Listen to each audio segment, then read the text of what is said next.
Hello, future leaders. AI can now write your mails, build your reports, code your apps, run your spreadsheets. There is exactly one skill it cannot fake. And the strange thing is, almost no manager is actively training on it. Not in themselves, not in their teams. Daniel Goleman, the world renowned psychologist who put emotional intelligence on the global map, published research in the Harvard Business Review that found something almost no one believes the first time they hear it. Nearly 90% of what separates star performers from average ones in senior leadership is not IQ, it is not technical skill, it is emotional intelligence. Read that again, 90%. Research by TalentSmart, working with hundreds of thousands of professionals, has gone ever further. They found that emotional intelligence accounts for 58% of success across all job types, and that 90% of top performers have high EQ. Now, lay this over the moment we are living in. AI is rapidly absorbing every task that depends on raw intelligence, which leaves human beings competing on the one thing AI genuinely cannot do: feel, read, and lead other human beings. In the next 9 minutes or so, I will show you the real reason most smart managers fail at this skill and give you a simple 4-part playbook to build EQ in yourself and in every person on your team. Stay with me because the most important shift happens not in how you act, but in how you see. Hi, I'm Varun Bhargava. Welcome back to Leadership Codex. I'm on a mission to transform managers into future leaders.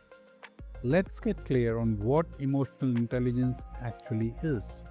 Emotional intelligence, EQ for short, is the ability to do four things really well. Recognize your own emotions in the moment they are happening. Regulate those emotions instead of reacting on autopilot. Read other people's emotion accurately. Respond in a way that strengthens the relationship and moves the work forward.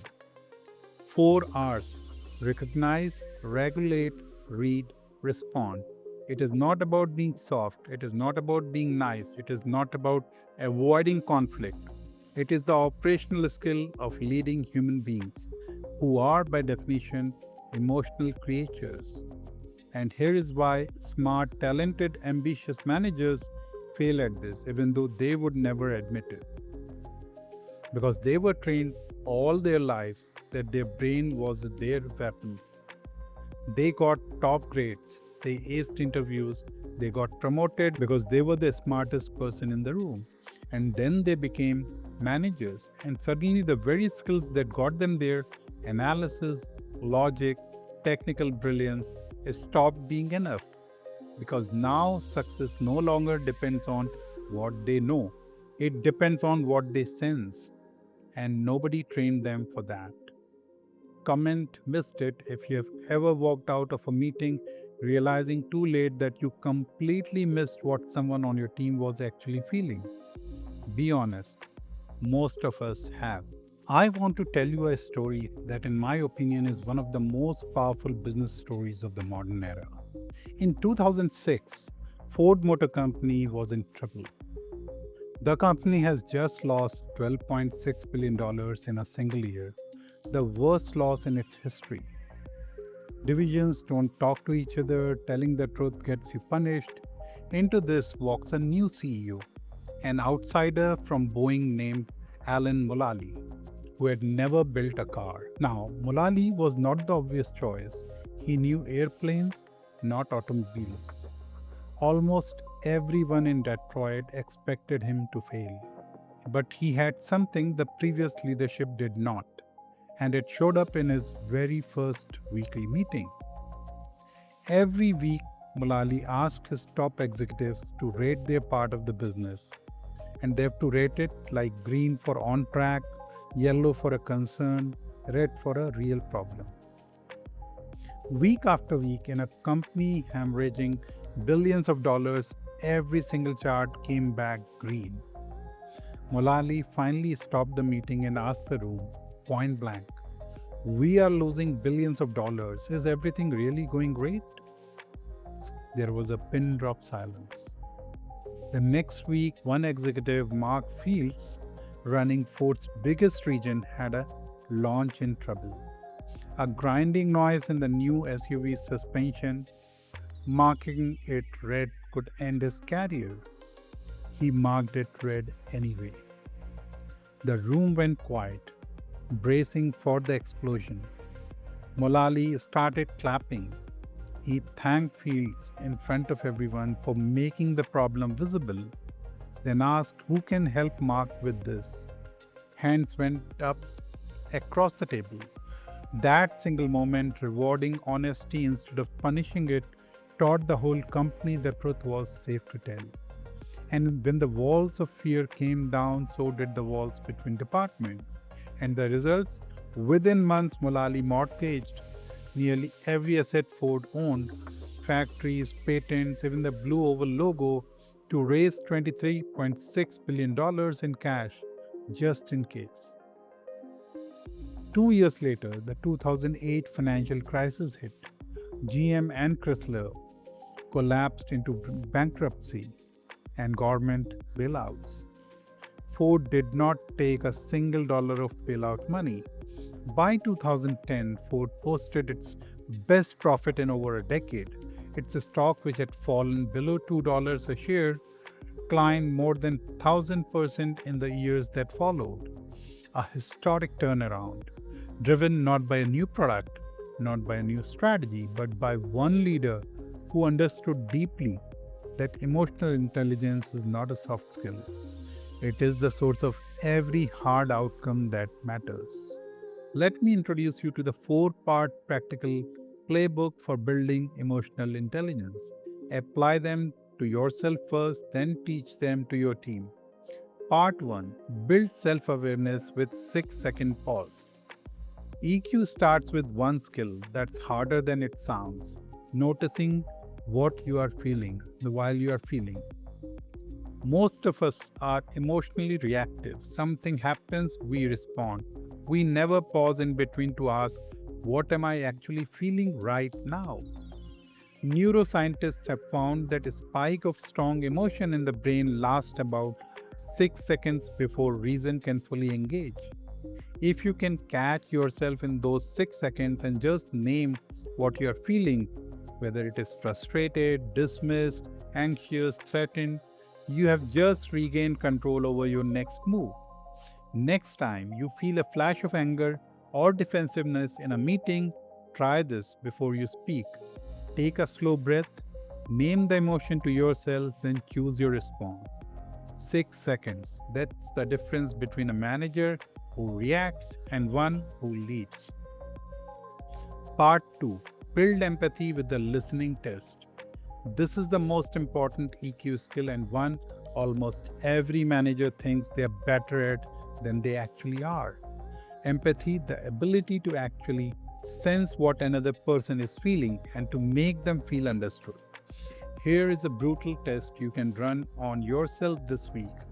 In your next one-on-one, try this. Before you say anything in response to what your team member shares, repeat back what you have heard them saying in your own words and ask them, did I get that right? If they say yes, proceed. If they say no or partially, ask them to correct you. Now here is the painful part. When you try this for the first time, you will discover you are missing a surprising amount of what people were actually telling you. Not because you were not trying, because you were listening to respond, not to understand. And that's active listening. Most managers in most conversations are doing one of three things: waiting for their turn to speak, planning their counter argument, or jumping ahead to solve the problem.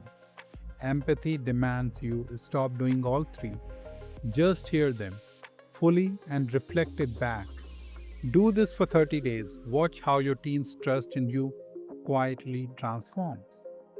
Part 3. Build self-regulation with the email rule. Self-regulation is the ability to manage your emotions when they are at the hottest. and respond from your best self-interest of your worst. Here is the simplest rule I follow and one I teach every new manager.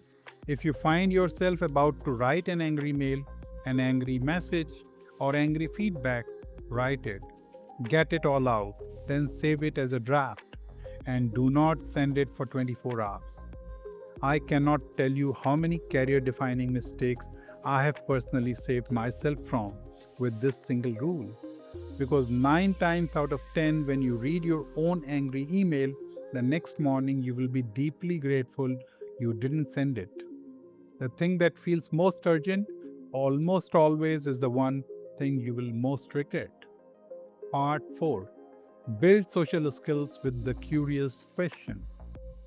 The fourth pillar, social skill, is the ability to navigate relationships and to bring out the best in others. And here's the simplest move that transforms how people experience you. Replace your statements with questions, specifically curious questions. Not "you should have escalated this earlier," but "walk me through how you were thinking about it at that time." Not "that's not going to work," but "help me understand the part I am not seeing yet." Statements tell people what you think. Questions tell people you respect what they think. And in a workplace where AI gives everyone instant statements all day long, the leader who asks curious questions becomes the rarest, most valuable presence in the room. Now, how do you build this in your team, not just yourself? 3 habits, install them in the next 30 days. Habit number 1, make emotions discussable. In your one-on-ones, ask one question almost no manager asks. How are you feeling about the work right now? Not "how's it going?" Not any updates. How are you feeling? That single change opens a door most teams have never been allowed to walk through. Habit number 2, model vulnerability first. You set the bar for what's safe to admit when you openly say, "I got that wrong, I missed that signal, I was anxious in that meeting." You give your team permission to be human too. Vulnerability is contagious, but it starts with the leader going first. Habit number 3, reward emotional intelligence out loud. When a team member handles a difficult colleague with grace, say so. When someone stays calm under pressure, name it. When someone shows empathy in a meeting, recognize it specifically. What you praise spreads. Praise emotional skill and you will watch it multiply across your whole team. Let me leave you with the most important idea from this whole video. AI is going to be the most powerful intelligence revolution in human history. It will know more than you. It will calculate faster than you. It will write better than you on many subjects by next year. But there is one thing it will never do. It will never sit across from a struggling team member and feel what they are going through. It will never notice the slight tremor in a colleague's voice that says, "something is not okay here." It will never replace the simple human moment when a manager looks at a team member and says, "I see you, I get it, I've got you." In the AI age, the smartest manager will not win. The most emotionally awake manager will. Become that manager, build a team of them, and the next decade will be yours. Quick favor before you go: of the 4 parts in this video, self-awareness, empathy, self-regulation, social skills, which one will you work on this week? Drop the number 1, 2, 3 or 4 in the comments. Naming it publicly makes you 10 times more likely to actually do it.